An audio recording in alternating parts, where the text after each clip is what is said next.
proklamasi kami, bangsa Indonesia.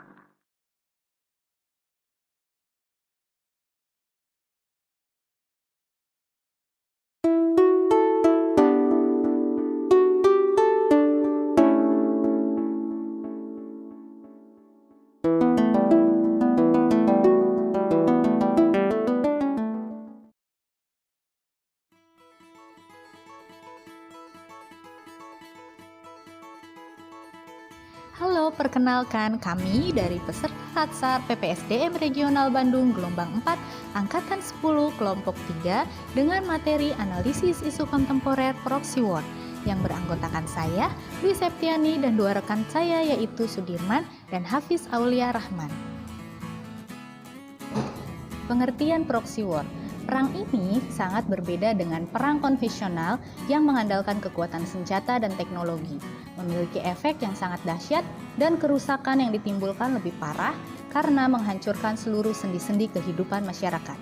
Proxy war adalah perang di mana salah satu menggunakan pihak ketiga atau kelompok lain untuk berperang melalui aspek politik, ekonomi, sosial, budaya, dan hukum.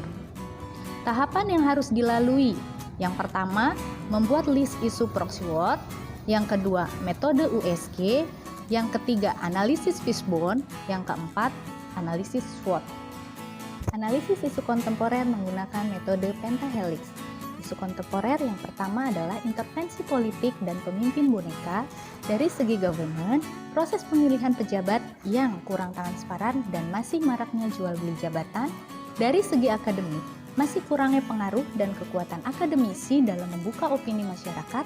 Dari segi bisnis, banyak pihak berkepentingan, terutama pihak asing, yang mendukung para penjabat tertentu untuk bisa memiliki suatu jabatan dengan dukungan uang, fasilitas, dan dukungan lainnya demi bisa mengendalikan kebijakan dari pejabat tersebut untuk kepentingan negara.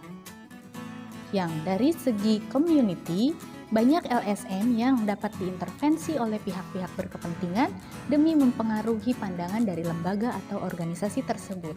Dari segi media, manipulasi berita dan hoax atau berita bohong yang mudah disebarkan oleh pihak berkepentingan yang dapat mempengaruhi masyarakat dalam menentukan pilihan. Isu kontemporer yang kedua yaitu investasi secara besar-besaran di Indonesia agar bisa menguasai SDA yang ada. Dari segi government, masih banyak ditemukan kekurangan pada instrumen hukum mengenai investasi asing sehingga dapat merugikan masyarakat. Dari segi akademik, masih kurangnya pengaruh dan kekuatan akademisi dalam membuka opini masyarakat. Dari segi bisnis, ketergantungan ekonomi Indonesia pada asing sehingga maupun perusahaan maupun UMKM bergantung pula pada modal asing. Dari segi community, masih sedikitnya aktivis lingkungan yang sadar akan permasalahan tersebut. Dari segi media, manipulasi dan berita hoax atau berita bohong yang secara mudah disebarkan oleh pihak berkepentingan sehingga dapat memutarbalikkan fakta dan opini masyarakat mengenai penguasaan sumber daya alam atau SDA oleh asing yang berkedok investasi untuk kesejahteraan rakyat. Isu kontemporer yang ketiga yaitu menghancurkan generasi-generasi muda dengan narkotika, judi online, situs pornografi.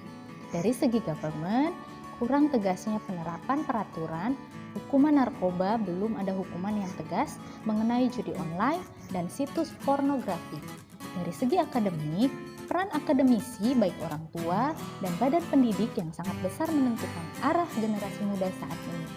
Dari segi bisnis, judi online merupakan salah satu bisnis yang memberikan pajak kepada negara cukup besar.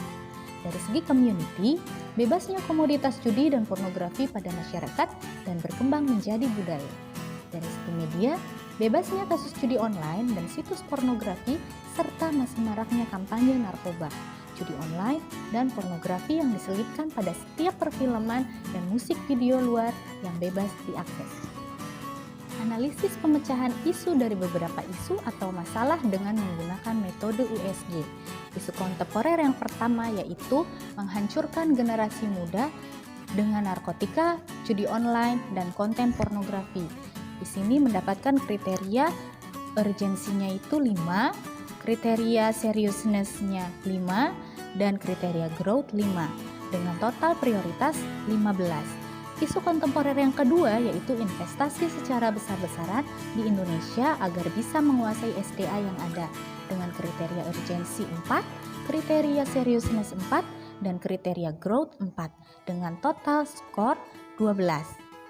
Isu kontemporer yang ketiga yaitu intervensi politik dan pemimpin boneka dengan kriteria urgensi 3, kriteria seriousness 3, dan kriteria growth 3 dengan total skor 9. Nah, dapat kita simpulkan di sini bahwa isu kontemporer yang pertama yang sangat prioritas yaitu menghancurkan generasi muda dengan narkotika, judi online, dan konten pornografi.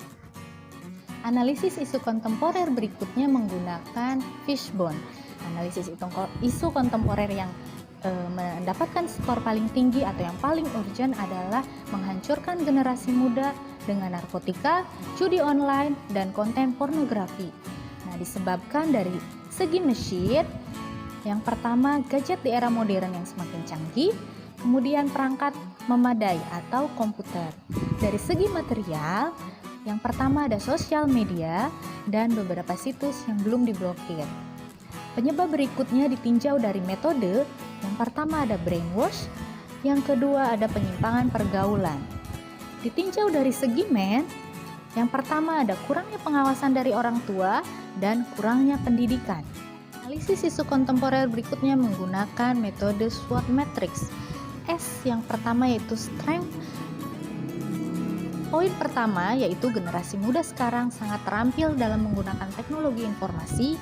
Poin yang kedua, generasi muda memiliki semangat tinggi dan energi yang kuat. Poin ketiga, generasi muda merupakan generasi penerus bangsa. Yang keempat, rasa ingin tahu generasi muda saat ini cukup tinggi. Dari segi weakness atau W, yang pertama adalah mudahnya mengakses situs yang tidak semestinya dibuka oleh generasi muda yang masih di bawah umur. Yang kedua, mulai berkurangnya nilai etika dan moral. Yang ketiga, hal-hal tersebut sudah mulai dianggap biasa. Dari segi opportunities atau O, yang pertama adalah teknologi informasi terus berkembang. Yang kedua, internet sekarang sangat mudah diakses oleh semua kalangan. Yang ketiga, yaitu teknologi informasi dapat digunakan untuk mengembangkan generasi muda. Dari segi traits atau T, yang pertama adalah pergaulan generasi muda sudah mulai meninggalkan budaya ketimuran.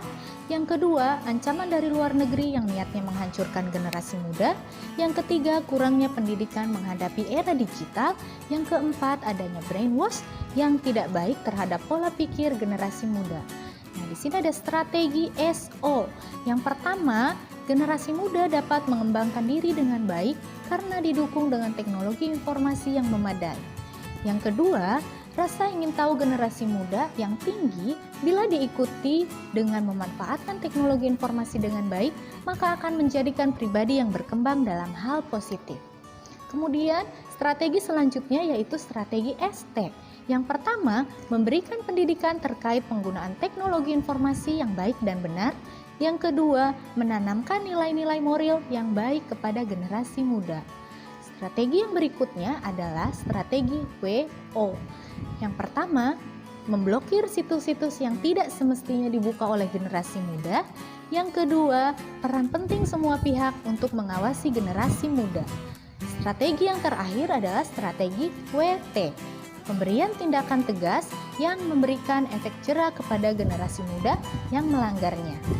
Demikian presentasi analisis isu kontemporer dari kami. Mohon maaf apabila ada kekurangan dari kelompok kami. Sampai jumpa.